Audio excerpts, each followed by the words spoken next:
Very good morning all my dear friends. देखिए, मुझे पता है कि जिन भी लोगों का मार्क्स कम आ रहे हैं तो डेफिनेटली आप परेशान होंगे, घर में मायूस होकर बैठे होंगे। लेकिन you just think about APJ Abdul कलाम।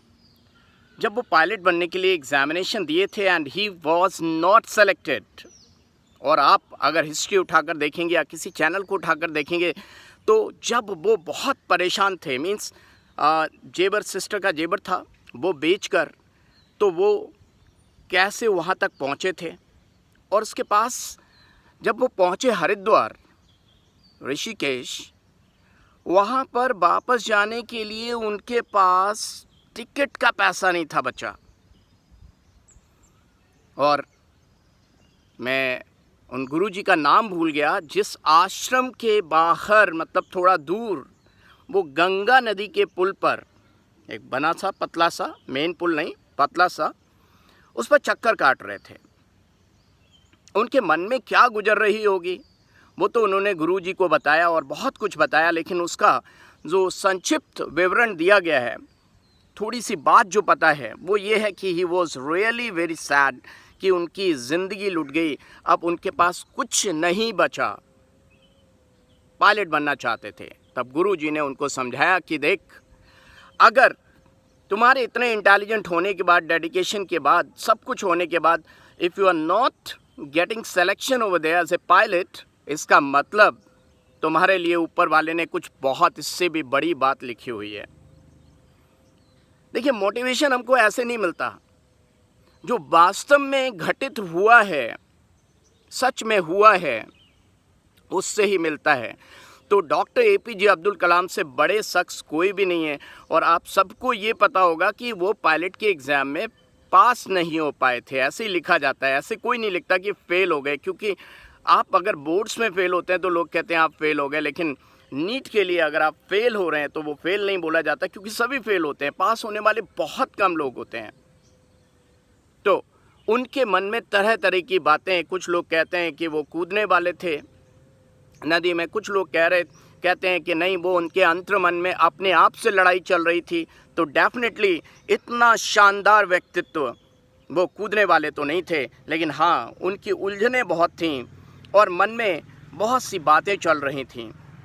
और देखिए, अगर उस दिन वो पायलट बन गए होते तो ठीक है, लोग बोलते pilot is a very big dream, but scientist, इतने रॉकेट भेजने वाले, जो खुद rocket means as a pilot नहीं बन पाया और उसने इतने रॉकेट छुड़वाए, और हम सभी जानते हैं हमारे राष्ट्रपति, क्या वो बन पाते अगर सिर्फ पायलट होते? नहीं, क्योंकि जो आप हैं वो ही रहेंगे, उससे कम नहीं हो जाएंगे। और सफलता अगर अभी नहीं मिली है तो थोड़ा इंतज़ार कर प्यारे बच्चा, definitely some big success is waiting for you, and definitely nothing can stop a man. पहले मैन के लिए होता था, अब मैं बोलूँगा nothing can stop a person with high will power, and once if you think on achievement, achievement will be there itself. So all the obstacles in your path will disappear and the means to its achievement will appear definitely in front of you. So when you wake up, say to yourself, you are an important person. Once you think, dil se, that you are an important person, definitely all the things you will start doing like an important person, and definitely ये छोटी छोटी success को मिलाते चलेंगे, एक large success मिलेगी, and one day all the things you will start doing like an important person. आप negative सोचेंगे ही नहीं, नेगेटिव लोगों से बातें ही नहीं करेंगे, और फिर देखिए आप किससे बात करेंगे। आप खुद इतने इंटेलिजेंट हैं, आपको गाइडेंस देने वाले अड़ोस पड़ोस के लोग होंगे जो कम इंटेलिजेंट होंगे, या मान लो उनके पास डिग्रियां होंगी, लेकिन वो वक्त गुजर चुका जिस वक्त में वो लोग क्वालिफाई किए थे एग्ज़ाम, वक्त बदल चुका है। माय डियर स्टूडेंट्स, किसी से कोई गाइडेंस मत लीजिए, आप अपने पे भरोसा रखिए। अगर आप हिम्मत कर सकते हैं, definitely nothing can stop a man with high will power, and definitely you will achieve your goal once you resolve upon doing, and the success definitely will be in front of you. My dear students, बिल्कुल परेशान मत होइए, आप सोचिए तो, ज़रा सोचिए, अगर आप परेशान होते हैं तो आपकी माँ पे क्या गुजरती है।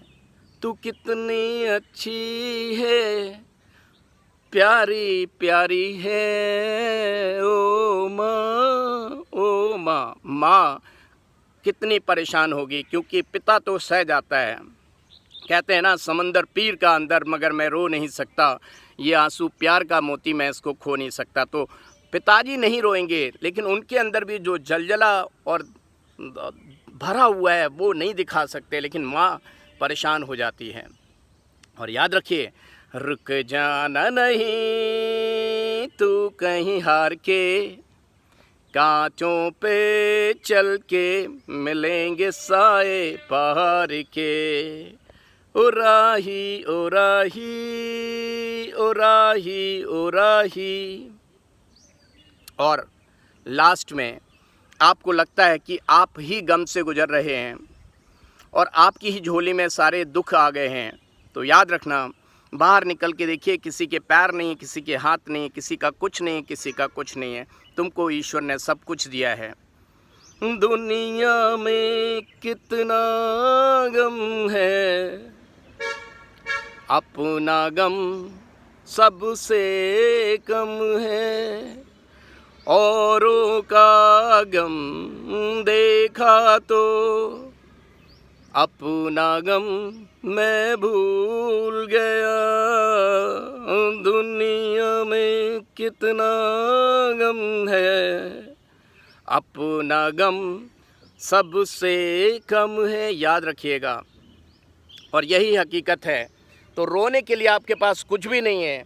उठ खड़ा हो इंसान, फिर से एक बार हिम्मत कर, झोली में तेरे सक्सेस, बहुत बड़ी सक्सेस इंतज़ार कर रही है। All the best, all the best.